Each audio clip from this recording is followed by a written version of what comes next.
Boa noite, pessoal. Só um segundo. Opa. Boa noite, André. Estou aqui. Tá aí? Tudo certo. Então tá. Bem-vinda, Lua. Obrigada. Hoje a gente dá início à nossa sexta apresentação na série de conferências virtuais dos cursos de Arquitetura e Urbanismo da PUC-Minas. A disciplina de seminários 1, 2, 3 e 4 é realizada de forma integrada entre as unidades Praça da Liberdade e Coração Eucarístico, e essa integração será adotada nos futuros eventos e foi adotada durante o nosso período remoto. Devido à pandemia da Covid-19, a universidade optou pela realização das conferências virtuais para resguardar a saúde dos estudantes, professores, funcionários e convidados. Hoje, a nossa conferencista é a arquiteta Lua Nietzsche, que eu tenho o prazer de trazer aqui com a gente. Ela é graduada pela Faculdade de Arquitetura e Urbanismo da Universidade de São Paulo, em 96. Em 2001, ela fundou o Nietzsche Arquitetos Associados, com a companhia do seu irmão Pedro, após ter trabalhado nos escritórios de arquitetura do Felipe Crescente, André Weiner e Guilherme Pauliello e Isaiah Weinfeld. É professora de projeto da Escola da Cidade, Faculdade de Arquitetura e Urbanismo, desde 2009.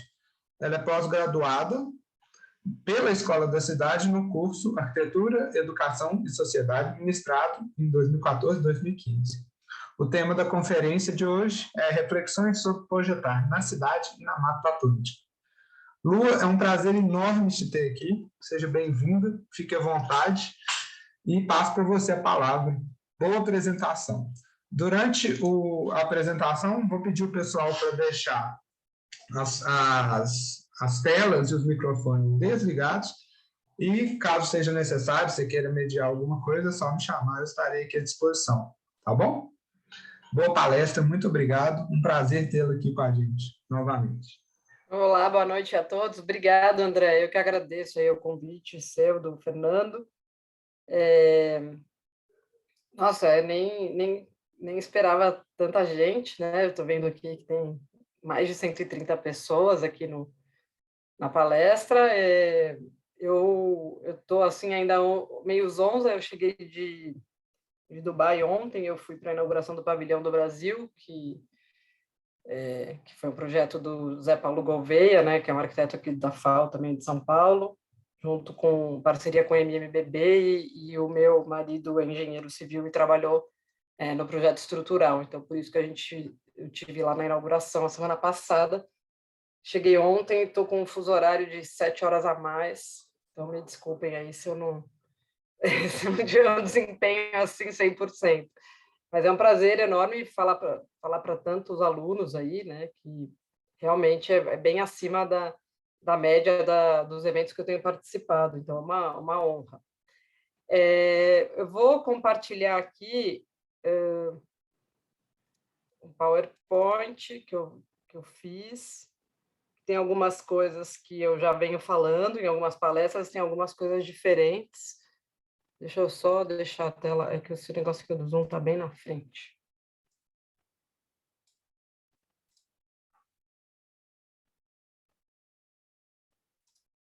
Agora foi, né? Tudo certo. Essa coisinha do Zoom fica meio na frente aqui, mas Faz vou voltar parte. para o lado. Então, tá. Então, se vai ficar todo mundo com a câmera fechada, eu vou fechar o meu campo aqui das imagens. Então, no convite que eu recebi, André, estava escrito isso: Visões de Futuro, Arquitetura na América Latina. Que eu achei um tema assim amplo, mas que no fim tem um pouco a ver com o que eu vou falar, porque eu acho que eu acabei de voltar de uma visão do futuro, embora não um futuro muito desejável para nós aqui da América Latina, né? O futuro é representado por uma outra cidade, que é Dubai, que fica no meio do deserto e que nada tem a ver com a nossa realidade, nem sequer bioclimática, né? Agora deixa eu ver como que ele vai passar isso aqui para baixo. Pera. Bom, a equipe do escritório hoje, então, eu tenho um sócio que é o Pedro Nietzsche, do qual o André falou aí, também estudou na FAU, se formou em 2001 na FAUSP, mas a gente depois, ao longo da trajetória, também teve mais, arranjamos mais um sócio, que é meu outro irmão, que é mais novo, que é o João, mas que não é arquiteto, ele é formado em artes plásticas pela FAAP em 2005, acho, e ele acabou entrando para... Ele fez artes plásticas e acabou indo por uma carreira de comunicação visual, de design gráfico, de arte, tudo meio junto, mas ele acabou aderindo ao nosso escritório. Então, antes da pandemia, a gente estava os três lá dividindo a sala. Daí tem os arquitetos, Gil, Tiago, Bárbara, Gabriel, a Mara, a Cláudia, a Marcela, a Manuela trabalham mais com o João. A equipe aumentou um pouco agora, mas são pessoas que estão como colaboradores, e esses daqui, digamos que são o corpo, o núcleo, dos sócios. O escritório, vou fazer uma breve apresentação aqui. O escritório, então, trabalha com arquitetura, arte, design de interiores e design gráfico, né, que também pode ser descrito como comunicação visual. A arquitetura é mais coordenada por mim e pelo Pedro, e a arte, esses são trabalhos de arte do João que não tem a ver com uma demanda específica assim de utilização, né? São intervenções mesmo. Design de interiores é o que a gente acaba fazendo em consequência dos projetos de arquitetura, quando a gente faz uma casa ou uma reforma, a gente acaba desenhando muito do mobiliário, principalmente em mobiliário maior, assim, mais amplo, tipo essa estante aqui do meio, que é uma estante muito grande e fixa. Então, quando tem alguma coisa do mobiliário que é organizadora do espaço, a gente acaba desenhando. Então, a gente tem isso no design de interiores. E design gráfico, que é a comunicação visual, que é um trabalho recente assim no Brasil, né? Acho que o João foi meio que um pioneiro, porque foi uma demanda também que surgiu, sei lá, há 10, 15 anos, né? Desde que a gente começou a trabalhar com isso, é que essa demanda coincidiu de ter surgido junto, assim. Que é sinalização né, aqui que vocês estão vendo, de garagem, de vaga, de flecha, uma coisa que não existia muito. Eu vejo assim que para trabalhar com arquitetura é muito importante a gente ficar, eu acho, né, ficar sintonizado com o lugar onde se vive, um lugar onde se vai projetar, né? Então eu acho que eu tenho uma experiência da cidade de São Paulo, que eu moro aqui, sempre morei em São Paulo e moro perto do centro, sempre trabalhei aqui, estudei a vida inteira em São Paulo, então eu tenho um olhar muito forte assim para a cidade de observação. E por outro lado, eu tive muitas demandas de casa fora de São Paulo, que é uma segunda parte que eu vou falar. Então eu acho que são dois lugares muito diferentes, assim, a experiência da cidade e a experiência fora da cidade. Então é por isso que a palestra está um pouco assim. Então, São Paulo, essa mancha toda aí, essa região metropolitana, né? O município ele está dentro dessa mancha. Para quem não sabe, aqui ao norte tem a Serra da Cantareira e ao sul tem essas duas represas, né? Que são represas artificiais. E depois tem a Serra do Mar, aqui embaixo já é Santos, né? Então, ela cresceu muito para leste, né? Que é um problema sério desse movimento que a gente hoje conhece, né, esse movimento pendular das pessoas migrando de uma zona da cidade para outra em busca de emprego e voltando à noite para dormir. Deixa eu ver se eu consigo passar. O Zoom, às vezes, ele é chatinho na hora de passar. Então, a cidade teve uma barreira de crescimento ao norte pela Serra da Mantiqueira, ao sul pela Serra do Mar. São Paulo está num planalto, né, 800 metros, e aí ela cresceu muito para leste. Bom, essas são fotos do centro, mas, né, praticamente um terço desse território está ocupado dessa forma, né, com ocupação de baixa densidade vertical, né, baixa densidade construída, digamos, porque não é muito vertical, mas ao mesmo tempo é altamente, né, ela ocupa todo o território e acaba tendo uma densidade populacional alta, porque são muitas famílias aglomeradas. Em contrapartida, no centro, a gente tem vários edifícios vazios, a gente tem essa situação de moradores de rua, essas fotos são de antes da pandemia, agora a situação aqui no centro de São Paulo ainda está bem mais grave. Aqui tinha um mapeamento das favelas, enfim, né?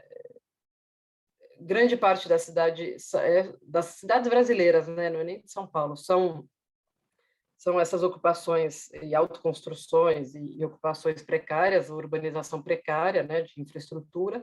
Isso gera esse movimento, esse problema, né? Da mobilidade. Dá para ver aí as fotos de metrô das principais avenidas de São Paulo totalmente congestionadas, e essa é uma foto famosa, né, do Tuca Vieira, não sei se vocês conhecem, é um fotógrafo bem importante aqui de São Paulo, e aí essa foto é da década de 90, um edifício no Morumbi que retrata muito bem essa desigualdade social que frequentemente é resolvida, né, ou aparentemente resolvida, com a construção dos condomínios e dos muros, né, das cercas e das grades. Então, o problema da mobilidade, que causa todo o trânsito da cidade e faz com que a cidade seja muito voltada para o sistema viário, e, ao mesmo tempo, o problema da segurança, né, da desigualdade social, que gera toda essa segregação entre espaço público, né, e espaço privado, às vezes nem é privado, né? O Memorial da América Latina é um espaço do governo, do Estado, é um espaço aberto, que deveria ser aberto público, o MUB também, mas estão sempre cercados. Então, a lógica do carro, né, e a lógica da segurança, elas vão criando o tempo inteiro obstáculos, né, na cidade. Daí, então, tem essa lógica do carro cada vez maior, do carro cada vez mais blindado, do carro cada vez mais seguro, né? Que a gente está caminhando para isso. Isso era uma apresentação que a gente fazia também antes do governo Bolsonaro, antes da pandemia, mas que se concretizou muito, né? E então esse urbanismo que é baseado no carro, porque a mobilidade dependeu muito sempre do carro em São Paulo, né? Foi feito dessa forma. Tem essa diferença de emprego, né? O emprego, onde está o emprego e onde está a moradia. E tem esse urbanismo do micro, né? Do micro lote, né? Do interesse particular dos lotes. Então, você tem uma somatória de vários prédios, você não tem um plano urbano. Isso aqui era uma frase que tinha na rua ali do escritório, a gente tinha escritório na General Jardim, que dizia isso, né? O urbanista de São Paulo é o capital, e é mesmo no sentido de que a cidade vai sendo construída de pequenos fragmentos particulares somados, né? E não existe um planejamento na macroescala, e a única coisa que permeia essa macroescala é o sistema viário, né? Tentando dar conta. Em 2013 foi marcante aqui em São Paulo, acho que talvez em todo o Brasil, a tomada. Eu sou de uma geração que não vivia no espaço público, não vivia na rua, vivia no shopping center, na escola, no clube. 2013 foi uma virada grande. Talvez muitos de vocês fossem ainda crianças, pequenos ou pré-adolescentes, mas foi uma virada grande, porque foi um momento que a população tomou as ruas e daí, a partir daí, foram surgindo todos os movimentos de rua que a gente tem até hoje, mas que não eram comuns nos anos 2000 ou nos anos 90, não havia essas ocupações políticas na rua. E também, em São Paulo, essa ocupação não foi só, ela transbordou, além das manifestações políticas, ela acabou virando também a reivindicação de espaços públicos, né? Então, tanto o Minhocão, dessa foto aqui, quanto a Avenida Paulista, abriram espaços para conviver com pedestres. Então, tem horas que a Avenida Paulista fecha para pedestres, geralmente domingos e feriados, e o Minhocão fecha todo dia à noite, fecha no sábado, fecha no domingo, e passou a ser chamado de parque. Tem uma regra que ele já entrou na legislação, nas regras de parque. Então, isso foi uma conquista que, ao mesmo tempo que começou com o movimento político, também virou uma questão de cidadania, né? Daí, na Bienal, então, a gente tem, quando a gente fala no âmbito de São Paulo, a gente, justamente porque a cidade é uma coisa do capital privado e da iniciativa privada, tem pouca intervenção urbana do ponto de vista público, né, de iniciativas ou estaduais ou municipais. Os trabalhos que a gente tem de reflexão sobre a cidade são isso mesmo, são reflexões sobre a cidade, onde, em alguns momentos que a gente teve a oportunidade de colocar alguns pensamentos. Então, esse foi na Bienal de São Paulo, na 10ª Bienal de Arquitetura, que era no Centro Cultural São Paulo, e que daí a gente fez um trabalho que brincava com essa coisa da faixa de pedestre do carro, a sinalização do carro entrar dentro do edifício, e criava esse movimento, que era baseado também no desenho daquelas cartas de vento, né? Que representava esses fluxos entrando no prédio, uma tentativa de dissolver um pouco o limite entre o pedestre e a rua, entre o espaço público e o espaço mais fechado. Aí é espaço público, né? Mas é um espaço, trazer a rua para dentro e vice-versa, né? Levar o edifício para fora. Esse daqui era o desenho, né? A planta desse desenho. Eu vou passar meio rápido isso, porque tem bastante outras coisas para a gente falar. Daí, a gente também teve uma oportunidade de discutir a cidade quando a gente foi convidado para fazer um projeto para a Avenida Paulista, de mobiliário urbano. Era também um concurso de convidados, e que a gente podia desenvolver um mobiliário para a Paulista, podia ser um banco, uma banca de jornal, e no fim o escritório que ganhou fez alguns bancos, um mobiliário eram umas floreiras e bancos e tal. Mas a gente estudando, conhecendo um pouco São Paulo, a gente sabe que na Avenida Paulista, que é o espigão, né, a parte mais alta da cidade, é uma colina, existem várias nascentes de água, que são rios que viraram avenidas hoje em São Paulo. São Paulo tem uma hidrografia muito rica, então a gente aproveitava uma nascente dessas. Até eu já visitei uma nascente ali que tem na São Carlos do Pinhal.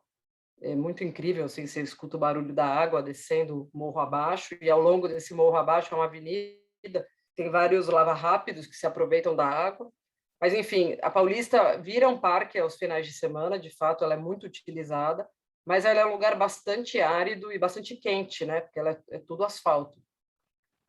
E aí, como mobiliário, né? Mobiliário entre aspas, a gente propunha nos 7 cruzamentos, que a Paulista tem 7 principais cruzamentos, justamente na faixa eu não trouxe projeto detalhado, mas na faixa onde há os cruzamentos, tem um desenho quadriculado amarelo, né? Como se fossem duas retículas se encontrando, e aí em cada cruzamento a gente fazia um ponto de água.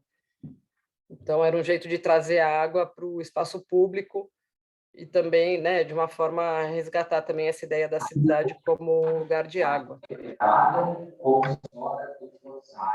No Rosário, nós meditamos. Bom, daí... Deixa eu passar aqui.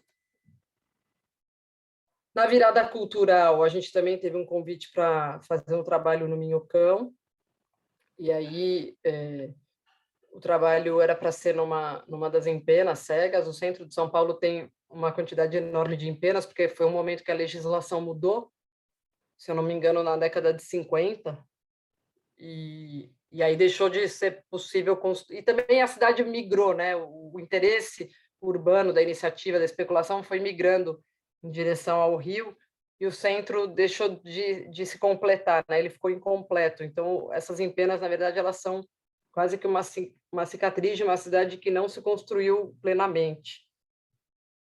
E aí, a proposta... Isso aqui foi muito mais um trabalho até do João e do Pedro do que meu. Tinha R$10 mil de verba para fazer uma intervenção. Foi praticamente a verba que a gente usou para comprar tinta preta e fazer essa pintura, que na verdade era um desejo de expressar assim, que essas empenas poderiam ter sido janelas, né, ter sido é isso, né? Elas são uma cicatriz e aí você não vê o que está através delas, mas você pode imaginar. E aí acho que era um jeito de interpretar essas laterais, essas empenas cegas, não como uma tela em branco, mas como uma parte da arquitetura que não se realizou, né? Que é diferente você pegar. Hoje em dia tem várias pinturas ao longo do Minhocão, mas são pinturas que encaram a empena como uma tela. Ah, eu vou pintar um quadro aqui. E eu acho que a sacada do João foi tentar dialogar com a arquitetura, revelar o que seria essa arquitetura, o que estaria por trás dessa parede, mais do que fazer uma ilustração. Bom, daí tem vários ângulos, né? Porque vocês conseguem ver aqui, né, que esse desenho, essa geometria dessa pintura, ela tem tudo a ver com arquitetura, né? Aqui a separação das lajes, então ela dá uma tridimensionalidade que o prédio não tem, né? Hoje em dia o prédio é fachada e parede, e aqui ele vira, né? Bom, daí a gente também teve um outro convite que também tinha a ver com pensar a cidade, que era para propor uma casa nômade.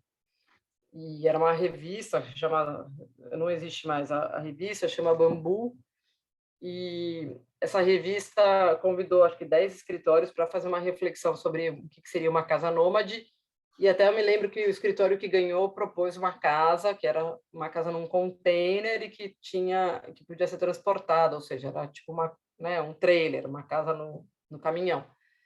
E a gente pensou que o futuro, na verdade, é o contrário, né? Em vez de a gente ter casa nômade, a gente precisa muito mais gerar casa para os nômades, né? Para as pessoas que estão precariamente vivendo nessa situação de periferia e autoconstrução. E tem esses esqueletos vazios em São Paulo, muitos prédios abandonados, acho que como em muitas cidades, né? Muitos centros urbanos do Brasil. Tem um movimento que estava nascendo, porque esse trabalho eu acho que era de 2014, 2015, tinha um movimento já acontecendo em São Paulo, né, do MTST,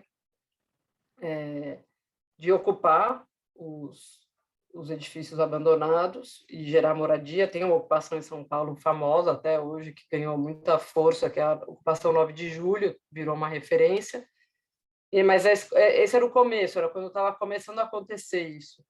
E aí a gente propôs, em vez de uma casa com rodinhas, uma casa nômade, a gente pensou o contrário, como levar a infraestrutura mínima para que as pessoas pudessem ocupar esses esqueletos, né? E aí a gente pensou que o módulo mínimo era um módulo que tinha energia elétrica, água e gás, né? Que eram as 3 coisas principais para uma pessoa viver. Então, você poderia ocupar uma laje, lógico que aqui o chão está meio cheio de entulhos, né? Mas você poderia ocupar esse espaço desde que você garantisse banheiro e cozinha, né? Basicamente isso. Então era coisa de abastecer, né? Abastecer, sanear. E aí era um módulozinho. A gente não entrou muito em detalhe, era uma coisa bem era um conceito, né? Uma ideia, era uma coisa. Mas aí tinha essa frase também, né? Que a gente foi buscar várias referências e uma das grandes virtudes da cidade é não ter de ir buscar água no poço, né? Sem a torneira dentro de casa não haveria vida contemporânea. Então, eu acho que equipar com infraestrutura o espaço, depois o layout é secundário, né? Bom, dito isso, tudo que são reflexões de convites, de trabalhos amplos, de reflexão sobre a cidade, a gente teve, em 2009, uma encomenda da Ideias Aros para fazer um edifício num lote que era pouco... era um lote num lugar pouco nobre, no sentido de que não era um lugar... Aqui é um vale. Aqui, essa rua, que está em amarelo, é a Rua João Moura, ela é uma rua de fundo de vale, tem um córrego passando embaixo. E, no outro sentido, aqui em laranja, é a Avenida Sumaré, que passa aqui nesse trecho que vocês veem o concreto mais claro, o asfalto mais claro que concreto, é o viaduto da Sumaré, que passa por cima. Então, esse terreno ele estava lá embaixo, quase que como se fosse um lugar afundado na cidade. Tanto é que embaixo desse viaduto é uma coisa de lixo, uma coleta, uma concentração, não é concentração, como é que fala? É uma estação de reciclagem de lixo. Então, chega um monte de lixo. Então, é um lugar, não era um lote, num lugar muito nobre, apesar de ser central na cidade, né? É Pinheiros. Então, a gente precisava resolver o edifício, ficou um impasse na Ideias Árvores, eles estavam tentando comprar mais 2 terrenos. Aqui no fundo tem uma rua sem saída, que acaba num escadão, e aqui já tem a estação do metrô Sumaré. Eles acabaram comprando esse pedacinho, essa tripinha de terreno para fazer área permeável, mas o edifício teria que ser, ele só se viabilizava nesse retângulo um pouco mais largo. Então, aqui ficou destinado à área permeável, que é obrigatória em São Paulo, às vezes 30%, às vezes 40%, depende. A gente conseguiu fazer um recuo maior aqui da calçada.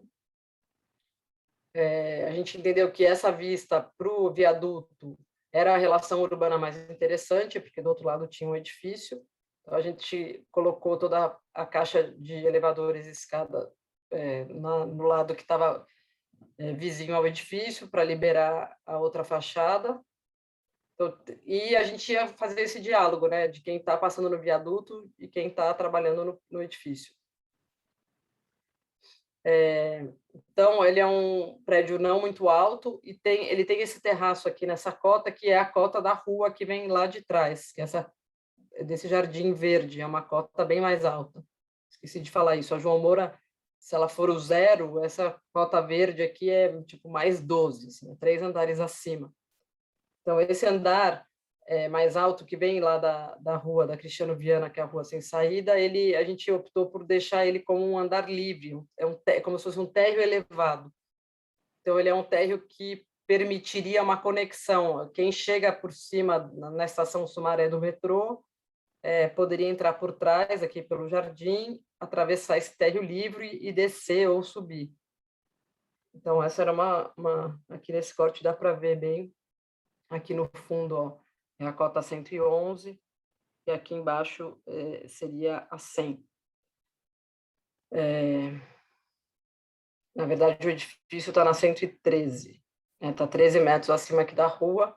Então, tem esse térreo que a gente chama de praça aqui, que é um térreo livre, tem um café aqui no fundo que liga com essa área permeável. E a gente tinha uma questão de gabarito também, que obrigaria a gente a fazer um prédio meio em L, né, no corte. Ele teria que ter uma base poderia ter, sei lá, até 15 metros de altura, que está indicado aqui, e depois a gente poderia alcançar até 25.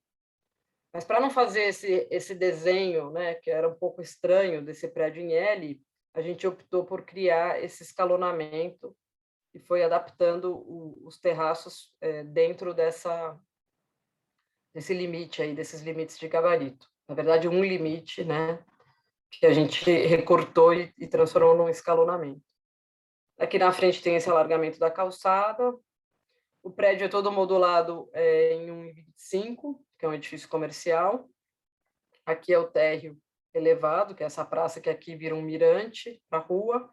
E aqui atrás se conecta com esse jardim, que abre para a rua sem saída, que liga no metrô. Hoje em dia não é aberto, o condomínio não permite a entrada por aqui, mas quem sabe um dia.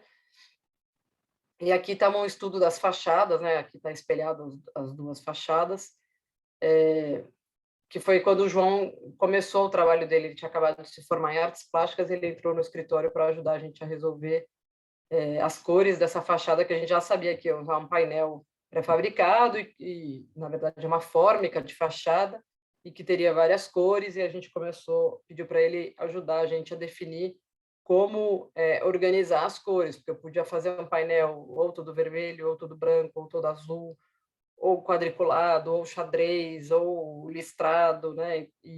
Então, foi uma solução que veio dessa parceria com o João, e foi a partir daí que ele vislumbrou, né, que esse tipo de trabalho, tanto de fachada quanto de sinalização, não estava sendo realizado por quase ninguém em São Paulo. Foi aí que tudo começou.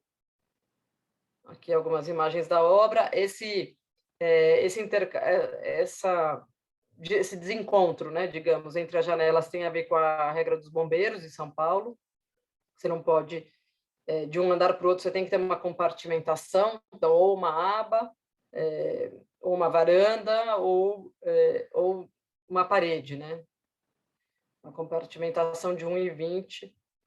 E aí a gente optou por fazer isso. A gente queria janela de piso a teto, a gente já sabia que não podia colocar uma janela em cima da outra, então a gente criou essa defasagem que deu esse jogo na fachada. Então, estou dizendo isso só para mostrar que, às vezes, uma regra pode ser aproveitada, né, em benefício da imagem do edifício. Aqui é uma vista do viaduto, né, da Sumaré para o prédio. Aqui é a vista da rua João Moura, que é essa rua de fundo de vale mais baixa. Aqui é a vista do fundo, que é uma escala, é um meio miolo de quadra, que tem umas casinhas bem pequenas, assim, a mãe da escala meio quase que rural de São Paulo. São umas casinhas da década de 40, 50, e que o edifício foi ameno, né? Ele não foi uma torre espelhada e muito alta em relação, ele conseguiu dialogar aqui com esse escalonamento, com esse entorno. Aqui é o térreo, que tem uma garagem e outra garagem, não deu para fazer garagem no subsolo, porque tinha um lençol freático muito alto, quase na rua, e então tem uma garagem aqui nesse primeiro andar e no térreo, então o térreo está dividido entre a entrada de carro e o hall. Eu trouxe umas fotos que eu fiz de lá outro dia, que eu fui gravar um filme lá, um documentário, para mostrar um pouco dessa relação, fotos amadoras, fotos de iPhone, da relação dessa vilinha que tem atrás, sabe, das casinhas, esse miolo de quadra que tem. Realmente um terraço numa cota assim, urbana muito inusitada para São Paulo, que é esse terceiro andar. E muito interessante, porque está na copa das árvores. Aqui é o jardim do fundo, que tem um muro aqui no fundo verde, que a gente tinha o desejo de abrir, criar uma conexão com a rua do fundo, mas que a incorporadora não quis. Hoje também a agência que ocupa o prédio não quis. Aqui também tem aqui é olhando para o outro lado, né, já para a rua, que é um pedaço de teto-jardim, né, que é um jardim aqui na ponta, já em balanço, olhando para a rua, que aqui do lado direito dá para ver melhor. Bom, daí, antes de passar para essa construção da Mata Atlântica, eu queria perguntar se alguém quer falar alguma coisa, se tem alguma pergunta. Pessoal, alguém com uma dúvida aí pode abrir a câmera, o microfone e perguntar. Ficou alguma dúvida aí? Eu acho que não, Lu. Pode seguir? tocar, pode. É que eu estou falando muito, né? Não, tá ótimo. Tá, daí...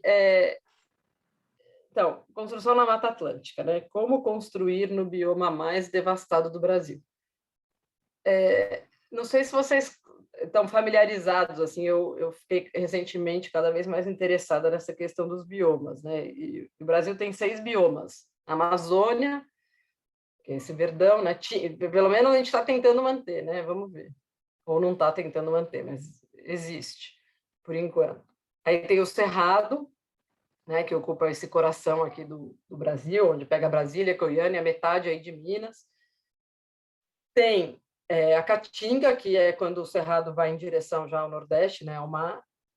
Tem o Pampa, que é uma coisa muito específica lá no sul, já perto do Uruguai, né, que é aquela planície meio que uma planície verde, mas sem relevo, com características de vegetação. Cada bioma tem, né, uma característica específica de clima, vegetação e fauna, né? E a Mata Atlântica, que é esse verdinho claro, ela começava lá desde da Paraíba, ali, Rio Grande do Norte, e vinha pelo litoral. Basicamente, ela é um bioma litorâneo, e é justamente por isso que é o bioma que foi mais ameaçado, porque 50% da população brasileira vive em cidades, né? A maior parte das cidades do Brasil está na costa, está no litoral. Então, a Mata Atlântica, nesse desenho que vocês estão vendo, ela ocupa 13% do território do Brasil, mas hoje só existe 27% de Mata Atlântica no Brasil. Então, desse território aqui que está verdinho, na verdade, só 27% restou de Mata Atlântica. No estado de São Paulo, a gente tem esse histórico, né, de uma situação primitiva hipotética, de, sei lá, 90% de cobertura, 80% de Mata Atlântica, e aí vai diminuindo, em 1920 já está metade praticamente, e hoje tem 3% de Mata Atlântica, é só esses pequenos verdinhos que sobraram. Desmatamento do café, né, de gado, pecuária, foi devastando, não sobrou praticamente nada. Por que eu comecei a me interessar por isso, né? Porque sem querer, sem prever, quando eu acabei a faculdade, eu fui chamada para fazer uma casa no litoral de São Paulo. E o litoral de São Paulo é Mata Atlântica. E depois dessa casa, eu fui chamada para fazer outra. E um dia eu estava montando uma palestra e colocando no mapa as casas, né? Situando no mapa, e todas eram na Mata Atlântica. E aí que eu comecei essa reflexão. Aqui, ó, uma foto do litoral de São Paulo, Praia da Barra do Una. Outra foto do litoral de São Paulo, Praia da Jureia. Aqui foi uma visita que eu fiz nas cavernas do Petar, né, que não é litoral, mas é onde tem muita Mata Atlântica preservada, que tem as cachoeiras. Então, eu acho que é totalmente diferente pensar na construção na cidade e nessas reminiscências da Mata Atlântica, que é um lugar muito precioso, né, um lugar em extinção.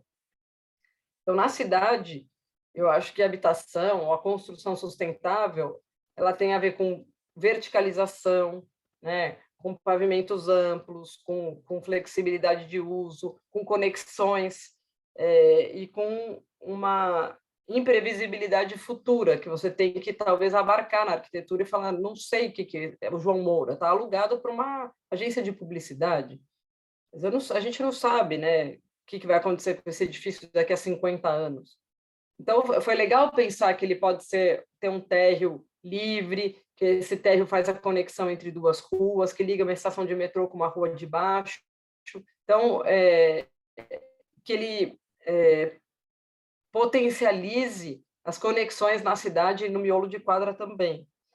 Quando vai construir num lugar em extinção, como a Mata Atlântica, daí eu já começo a pensar em outras características que eu acho que vem primeiro, que é a leveza, é ser desmontável, é ser removível, é construir rápido, é não ter um canteiro de obras que ocupe muito do lote, porque às vezes é um lote de lugar de alta preservação, não pode desmatar mesmo, você é obrigado a ficar dentro de uma mancha de 30%. Então, são instâncias muito diferentes de projeto, né? E eu conheci o Glenn Murcutt na Finlândia, numa viagem que eu fiz de grupo, também num concurso, e depois eu estudei um pouco o trabalho dele, e eu tenho um pouco essa frase, assim, né? Touch the earth lightly, que eu acho que não é para todo momento, acho que construir na cidade é o oposto disso, mas para construir nesse meio ambiente em extinção e muito natural, né, de uma biodiversidade muito rica, é necessário construir leve, né? É necessário construir com pouca interferência, com pouco impacto. E depois eu acabei, está escrito errado aí, roteiro para construir, não, para construir no Nordeste. Depois lá eu fui para Macapá, encontrei o Roberto Moita, que é um arquiteto de Manaus, e ele tem uma arquitetura muito bonita, assim, muito adequada ao clima da Amazônia. E a gente se conheceu lá e ele falou: Lua, você já leu o Roteiro para Construir no Nordeste, do Armando de Holanda? E eu não conhecia. E eu até coloquei aqui para vocês verem. É um livrinho bem curto, assim, deve ter umas 70 páginas. Ele está disponível, eu acho, o PDF no Google. Que ele fala sei lá, 9 regras, não lembro se são 9 ou 10, de um roteiro, assim, ele faz essas ilustrações. Isso aqui que eu vou mostrar é o próprio livro, a própria tese dele. De coisas muito singelas, com uma ilustração muito simples, que eu acho que serve, não é só para construir no Nordeste, serve para construir em alguns biomas do Brasil. Acho que serve para a Mata Atlântica, serve talvez para Caatinga, serve para a Amazônia, sem dúvida, que é criar uma sombra, né? Então, ele faz a ilustração aqui do abrigo da sombra, né? Que é a proteção do sol, recuar as paredes, vazar os muros. Então, né, todo esse desenvolvimento no Brasil que teve do cobogó, né, do elemento vazado, que nada mais é do que um jeito de você garantir uma privacidade, uma proteção ao mesmo tempo que permitir uma ventilação constante, né, permanente. Proteger as janelas, seja da chuva, né, seja do sol, porque num clima tropical é muito favorável se você puder aproveitar um certo resfriamento que a chuva pode trazer, mas sem ter que vedar, né, sem ter que fechar a ventilação, sem ter que interromper a ventilação. Abrir as portas, continuar os espaços, né, essa continuidade que eu acho que ela também permite, que é uma coisa que eu intuitivamente sempre usei, que é quando você tem um espaço amplo, né, às vezes o programa de uma casa a casa pode ser menor, né, ela pode ter menos área construída, porque as coisas estão sobrepostas e integradas. Então, se você tem a cozinha e a sala no mesmo ambiente, eles podem ser os dois sobrepostos e ter uma área menor, né? Então, é um jeito de você economizar também construção, área de construção. Construir com pouco, né? Que eu acho que ter muita consciência do que dos materiais disponíveis, do que é fácil de usar no lugar que você vai construir. E também construir com pouco também significa construir casas pequenas, né? Não adianta fazer casas gigantescas ou construções gigantescas. Conviver com a natureza, que implica em aceitar, né, algumas condições climáticas, às vezes está quente, às vezes está úmido, às vezes está chovendo. E tinha esse daqui que era o construir frondoso, que eu acho que comeu aqui, que era o último. Enfim, aí aqui tem esse mapinha, que foi de onde tudo começou, que são algumas casas que a gente construiu, que vocês podem ver aí, Iporanga, Barra do Una, Barra do Saí, Guaicá, Praia Preta, São Francisco Xavier, Piracaia, todas estão nessas manchinhas mais escuras, onde realmente é a reminiscência da Mata Atlântica no estado de São Paulo. A casa da Barra do Saí está com a data errada, ela é de 2002, que até ela, ó, esse primeiro lugar a Prêmio Planetar Casa em 2004, a gente fez a casa em 2002, 2003, deve ter fotografado, 2004, em abril, a gente ganhou esse prêmio. É uma casa pequena, a cobertura dela tem 190 metros, mas a área interna tem 120. Ela é uma casa bem simples, porque ela tem 6 módulos de 3,5, aqui o vão é uma repetição de 3,5, e no outro sentido aqui o eixo é de quase 6, acho que é 5,80. Ela tem um volume de alvenaria fechado aqui, que são 3 banheiros, que são 1, 2, 3 suítes, eu vou mostrar na planta aqui. E aqui é um volume de área de serviço, um banheiro de serviço. Então, é uma sala-cozinha e 3 suítes iguais, sendo que o acesso para os quartos é sempre pela varanda, sempre por fora, seja pela porta de correr, seja pela entrada que a gente pensou chegar da praia, entra direto no banheiro, se precisar. O corte tinha essa questão de criar uma sombra, né, fazer uma cobertura de telha sanduíche, uma telha bem eficiente do ponto de vista térmico e também do desempenho de água, porque telha de barro não tem um bom desempenho de estanqueidade, né, da água. Depois tem um forro de MDF, então por aqui o vento circula. Entre o forro e a telha tem a circulação de ar. Aqui é um esquema da estrutura de madeira, do Hélio Olga, da ITA. É uma foto de bem quando a casa ficou pronta. Aqui também a casa estava recém-terminada, assim, estava ainda um pouco estranha, porque o terreno é bem perto da praia, ele era praticamente areia. E tinha essa árvore aqui, uma jaqueira, que tinha sido podada. Eles tinham pedido uma autorização para podar no começo da obra e ela estava meio feia aí. Depois eles compraram mais um terreno e resolveram fazer um deck aqui e uma piscina. Então, isso deu essa amplitude para a casa. Então, essa casa era basicamente isso, era uma sombra com um volume bem compacto, super otimizado, não tem nenhum corredor, assim, a circulação é toda externa, tirando o proveito máximo desse clima, né, brasileiro, que é super, da Mata Atlântica, é um clima muito privilegiado. Ela abre dos dois lados, então tem ventilação cruzada, e era isso, uma casa rápida de construir, pequena, e é isso, tecnicamente muito simples. Logo em seguida, essa casa, a gente foi chamado para fazer uma outra casa em Iporanga, que é um condomínio fechado, numa Mata Atlântica primitiva. E então, tem uma travessia de balsa para chegar lá, esse é o canal de Bertioga.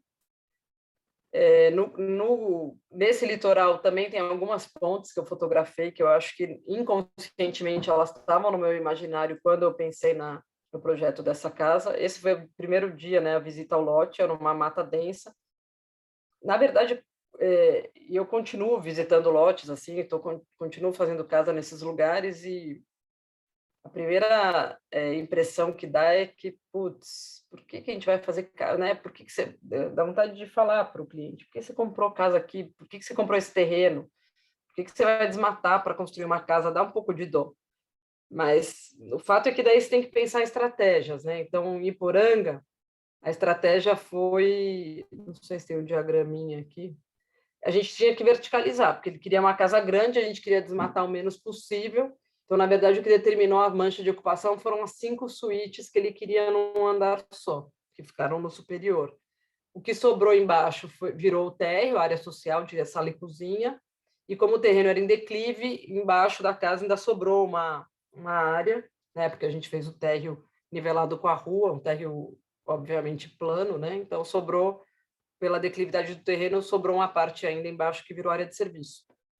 Foi uma obra bem traumática nesse princípio, porque a fundação foi muito mais complicada do que parecia, o solo era meio argiloso, e embora eu nunca, é raro a gente usar concreto nos nossos projetos, a gente só usa concreto na fundação, mesmo só sendo a fundação aí, essa primeira laje, foi uma coisa bem traumática, né? Você vê o quanto de estrago a gente gerou aqui no começo, depois deu um trabalho para repor aqui, né? Não é nem jardim, não teve paisagismo, mas teve um agrônomo que estava ajudando a repor a mata em volta, causada pelo estrago da obra.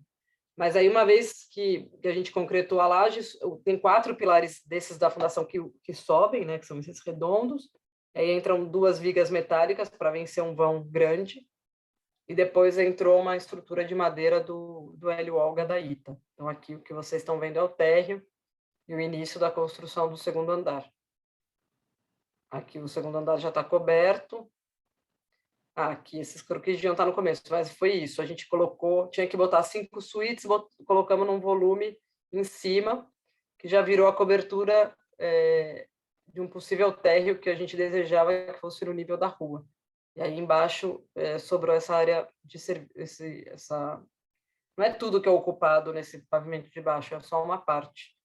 Mas é a parte de serviço, área de serviço, casa de máquinas da piscina. Não, é para falar.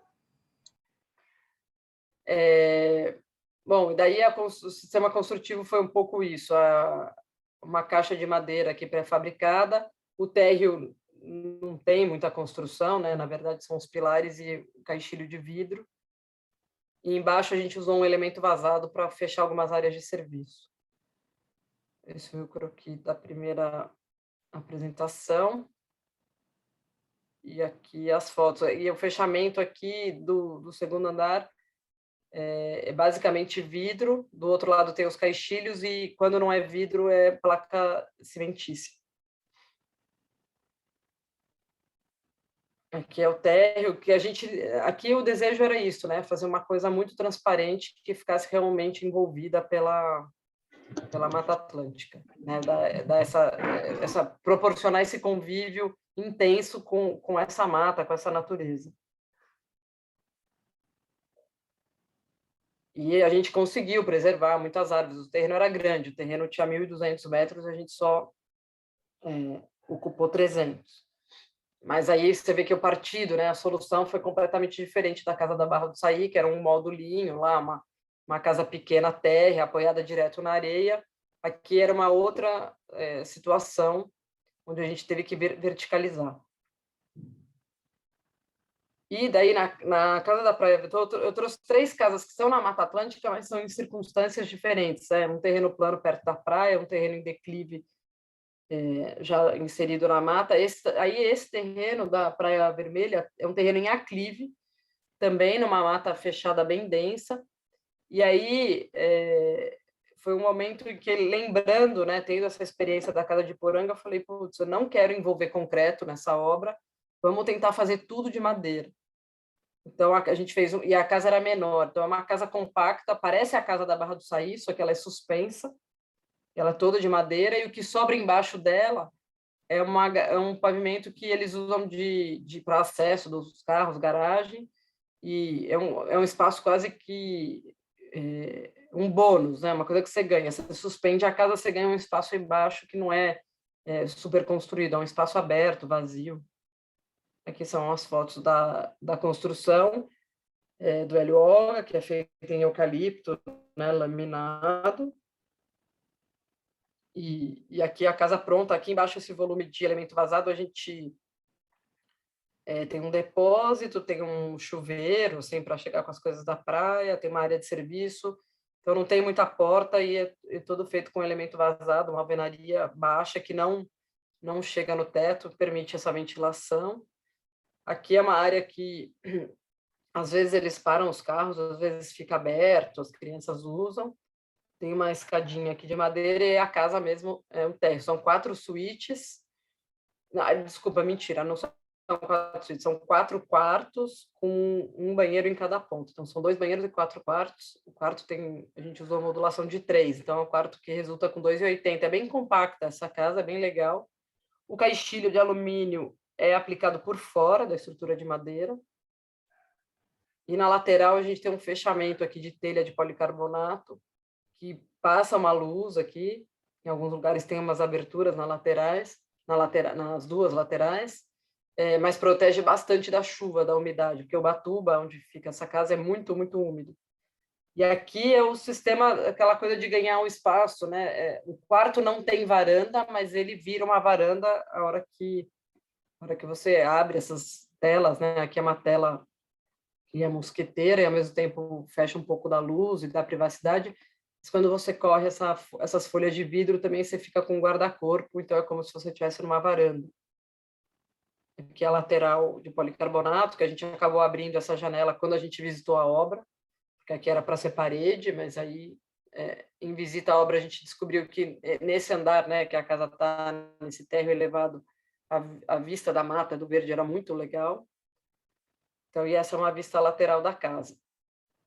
Daí, com isso, acabou a palestra, acabou tudo que eu fiz uma síntese aí do que eu queria contar para vocês, mas eu vou contar assim, uma coisa em off, assim, que assim, eu não sei o que vocês estão pensando em estudar, em fazer, né? O mundo está com muita... Eu mesmo, hoje eu fui pegar fotos no iPhone, sei lá, tenho 5.000 fotos, é uma vertigem, assim, dá um pouco de tontura. Quantidade de informação, como selecionar informação, né? Como arranjar um caminho, como definir um partido de uma construção. E eu trouxe meia dúzia de fotos de Dubai, eu cheguei ontem. Então, essa é uma foto. Então, o que é Dubai, né? Dubai é o oposto do que a gente tem no Brasil, né? Não sei se vocês têm na cabeça assim, o Golfo, tem o Golfo Persa, o Golfo Pérsico, a Arábia, né? A Arábia é aquela meio botinha, e Dubai é na ponta, né? Emirados Árabes, que é Dubai, Abu Dhabi, são Sharjah, são alguns aglomerados que ocupam uma ponta dessa bota aí da Península Arábica. E é só deserto, é só deserto. Eles não têm mata, o bioma deles é um só, deserto. E eles só têm um recurso, que é petróleo. Então, ir lá é assim, durante o dia a temperatura é 40 graus, 48 graus, é impossível ficar fora do ar-condicionado. E aí eles foram construindo, a cidade tem 90 quilômetros de comprimento, é uma linha só de metrô, que vai de uma ponta até a outra, e ao longo dessa linha tem uma avenida, é um metrô elevado, tem uma avenida que tem, sei lá, 10 pistas de cada lado, a avenida deve ter mais de 100 metros de largura, também percorre todos esses 90 quilômetros em reta, e ao longo desse eixo, eles vão fazendo alguns centros de interesse. Então, teve um centro dos anos 80, que é a parte antiga da cidade, que tem 40 anos, que parece são umas construções baixas, bem aglomerados, parece um Largo da Batata aqui de São Paulo, não sei, é uma construção mais antiga, mas não é histórica antiga.